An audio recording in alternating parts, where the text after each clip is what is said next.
Okay, here we go. Chapter 34. Which one of you is Afu and which one is Dafu? Minli asked the twins. My name's Minli. The children laughed. Their giggles were like bells playing in unison. I'm Afu, the girl said. He's Dafu, but you can just call us Da Afu because we are always together. Everyone does. Minli smiled. The exhaustion from the long night of worry made her feel heavy and clumsy, but the children's happiness seemed to carry her. Their every word seemed to be mixed with merriness. Their laughter pushed her toward the cheerful yellow patch in the distance. As they approached the spot, Minli realized that the yellow was flowers. In front of them was a land full of blooming trees. The trees were heavy with bright blossoms, and as the wind blew through the branches, golden flowers showered down like rain. As they reached the trees and breathed in the spicy scent of the flowers, Minli gasped. It's beautiful, she said. The children laughed again, and the brilliant red of their clothes and the golden yellow flowers of the trees seemed to make Minli's eyes dazzle with color. But their brilliance was a contrast to the stone rooftops of a village below. The homes looked as though they had to be hewed from the cold, harsh rock of the mountain, and Minli saw that the flowering trees were the only things that grew easily from the unforgiving, rough soil. The boy saw Minli gaze. That's our home, he said, the village of the moon rain. Village of the moon rain? Minli asked. That's a strange name. Why isn't your village named after the flowering trees? It is, Da Fu said. The story of the village of the moon rain. Over 100 years ago, when our ancestors were first brought here, the land of the village was barren and gray. Everything was dull and colorless, the wind cold and bitter. Still, our ancestors worked hard. They built houses out of mountain stone, sewed warm, wadded cotton jackets, and planted seeds in the hard dirt. But despite their efforts, the land refused to bear a single plant or flower. However, even though it looked hopeless, our ancestors continued to work. Then one night, when the moon was big and round, the air filled with a strange fluttering sound, our ancestors thought a great storm was coming and rushed inside. And a great storm was coming. With a crash, raindrops seemed to fall from the sky. But what strange rain it was! Round and smooth in the glowing light, the raindrops looked like silver pearls.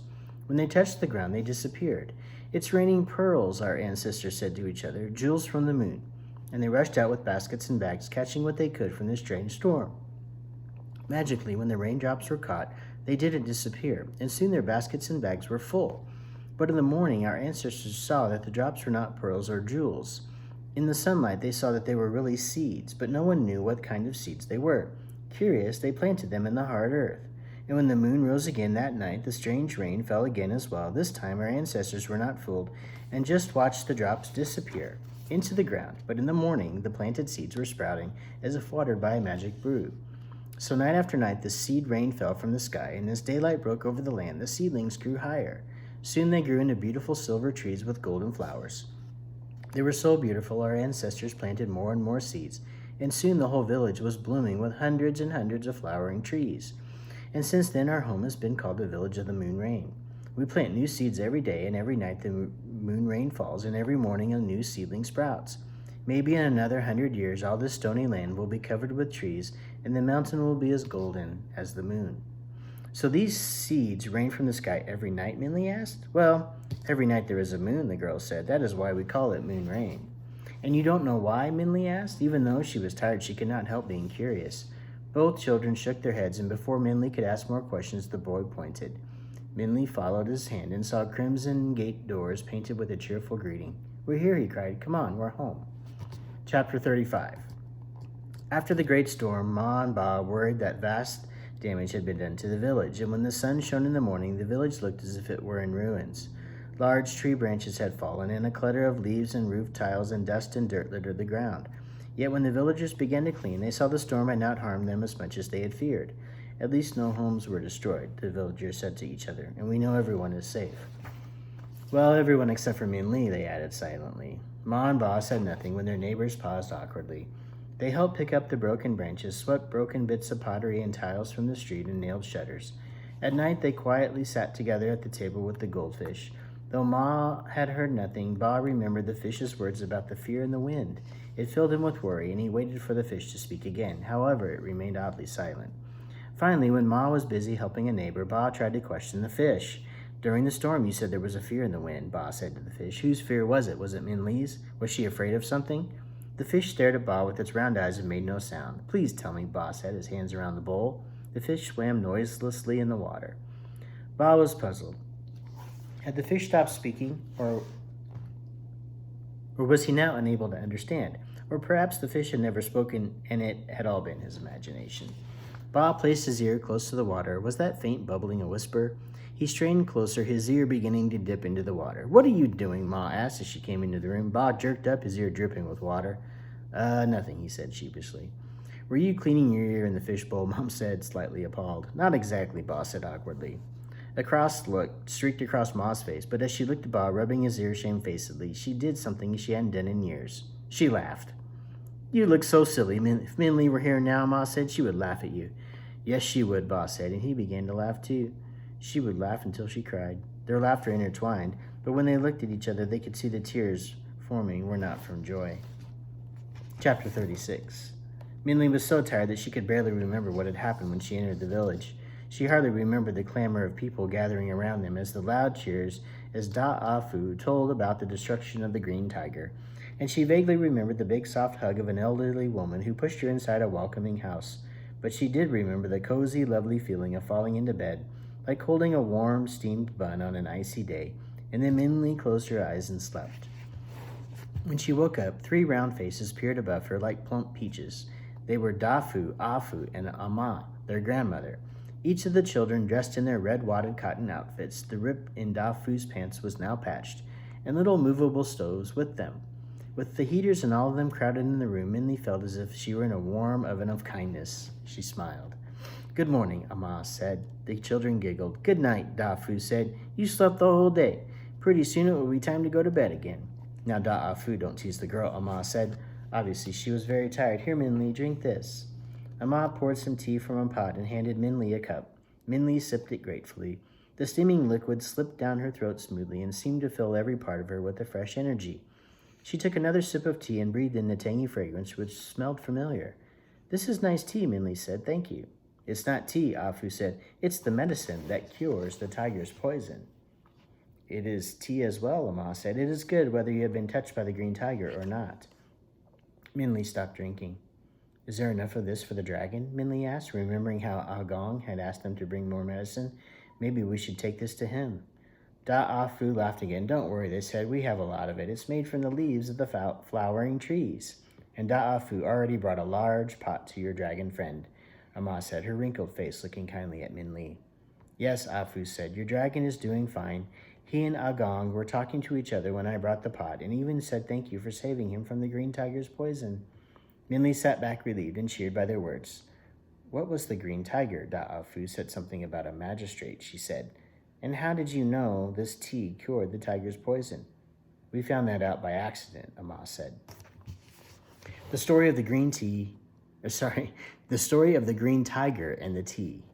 When the green tiger discovered us 4 moons ago, we quickly learned he was not an ordinary tiger. It was not his color or his size. It was the anger he had for us. First, he attacked our livestock, the sheep, the pigs, the chickens, but not to eat, just to kill. He taunted us with his evil, leaving the dying animals in a row outside our door. Whatever animals he did not kill outright died within an hour or so from the vile poison of the tiger's touch. We knew it was just a matter of time before he caught one of us. We kept the children and whatever animals we had left inside. Agong, my husband, studied furiously, trying to find out more about this powerful monster who tormented us. We were running out of food when Agong finally discovered what the green tiger was. When Agong was a young man, he'd made a journey to the city south of here and bought an old book of history. That book, with our ancestors' ancient texts, was how Agong discovered that the green tiger was the spirit of the magistrate our ancestors had tried to give the secret of happiness to, but had angered instead. During his life, the magistrate had filled his spirit with so much rage that when his body left, his spirit could not rest and instead turned into the green tiger. Agong learned that the green tiger searched for all those he felt wronged him. The tiger would punish us for his imagined offense, and then, when he felt the punishment was complete, destroyed us. Afterward, he would find others who had wronged him and punish and destroy them as well. Who knows how many people he hurt before he came to us? Perhaps we were lucky he only found us 4 moons ago. In desperation, the men decided to form a hunting party to try to kill the tiger, but the green tiger was too powerful for us. Our swords and staffs were shattered by him. The hunting party returned, half of the men carried by the other half and almost all injured. The women and children tried to nurse the injured, but they kept getting sicker and sicker from the tiger's poison, and I began to despair. Though it had not worked on any of the animals in the past, I thought perhaps hot water could wash away the poison from the wounds. So even though it was dangerous, I left the house to get water from the well. Just as I returned, I saw the tiger. He was standing in front of our gate doing something peculiar. He seemed to be arranging things. I kept a far distance behind the trunk of a flowering tree. He soon finished and left, not noticing me. As soon as he left, I carefully rushed to the gate. The tiger had left a strange array of objects. There was a piece of broken vase with a moon on it, a mangled child's jacket, and two deep claw marks scratched into the stone. I knew it was a message, but what did it say? The only person who would know would be Agong, but he was sick and dying from the tiger's poison. My eyes filled with tears as I rushed inside. It was hard for me to keep from crying, and I was blinded by my own tears, so it was only when the fragrance filled the air that I realized that the water I was boiling had leaves from the flowering trees in it. They must have fallen in while I was hiding from the green tiger. It was too dangerous to go and get more water. Everyone was horrified that I had gone at all, so I used the hot leaf water to clean Agong's wound. And like magic, the poison began to melt away. I couldn't believe it. I gave Agong some leaf water tea to drink, and immediately his hoarse breathing was soothed and his face relaxed. Quickly, we used the tea on all the men, and by the time the last injured man was given the tea, Agong was sitting up in his bed with Da'afu at his side. I was a fool, he said to us. I should have known we could not fight the green tiger with more anger. We just added to his power that way. His anger is his strength, but it can also be his weakness. His anger can blind him, and that is when he is vulnerable. Maybe if I can find who angered the magistrate the most, I can... You are definitely recovering, I had to smile. Already you are making plans, but why don't you rest for now? No, Agong waved away my concerns. I must learn more immediately before the green tiger does more damage. I knew then that Agong needed to see the green tiger's message right away. Da'afu and I wrapped him in blankets and supported him as he hobbled to the gate. Agong looked grave as he examined the objects, just as I thought he knew right away what it meant. What is the green tiger saying? Afu asked. It says if we give him 2 children every month, he will leave us in peace, Agong said. This is the start of his punishment for us, the way we are to pay penance for our ancestors. How does it say that? Da'afu asked. 2 claw marks next to a child's clothes means he wants 2 children, and the vase is a symbol of peace. The moon on it means every month, so he offers us a month of peace for 2 children, Agong said. It matters not. We will not sacrifice even a baby pig to him. But Afu and I had other ideas, Da'afu said, interrupting. After Agong found out that the person who angered the green tiger the most was his own son, he was a king and he had banished the magistrate tiger from the kingdom. We made a plan. Yes, Afu said proudly. We decided we would trick the green tiger into getting so angry that he would destroy himself in the well, and our plan worked. It was also a plan that we did not approve of or agree to, Ama said, shaking her head at them, even though she could not help smiling affectionately. But now, young Min Li, you have heard our story, but we have not heard yours. We know your name and that you are friends with a dragon, and we can guess you are far from home. Why don't you tell us the rest? So Min Li told them about Ma and Ba, their struggles in muddy fields, the goldfish man and the goldfish. She told them about meeting the dragon that could not fly, and the monkeys and the buffalo boy. She told them about the king of the city of bright moonlight and the borrowed lions, and she told them about her whole journey. As she spoke, Da'afu and their grandmother laughed and gasped and stared in wonder. Sometimes Ama shook her head. Sometimes Da'afu would look at each other in disbelief, but they did not interrupt once. So all of this is to get to Never-Ending Mountain, Da'afu said finally. We know where that is. You do? Min Li exclaimed, sitting up in excitement. Really? Yes, Never-Ending Mountain is nearby, Afu said. About a day's journey. Min Li looked at them in shock, and no words could come out of her mouth. A day's journey? After all their days of traveling, Min Li couldn't believe they were so close. As soon as our dragon friend is well, Ama said. As soon as your dragon friend is well, Ama said, Da'afu will take you there, and then you can return to your parents.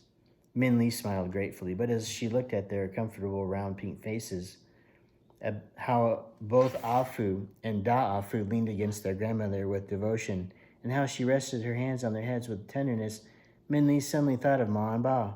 A wave of longing washed through her, and a dryness caught in her throat that the tea could not moisten.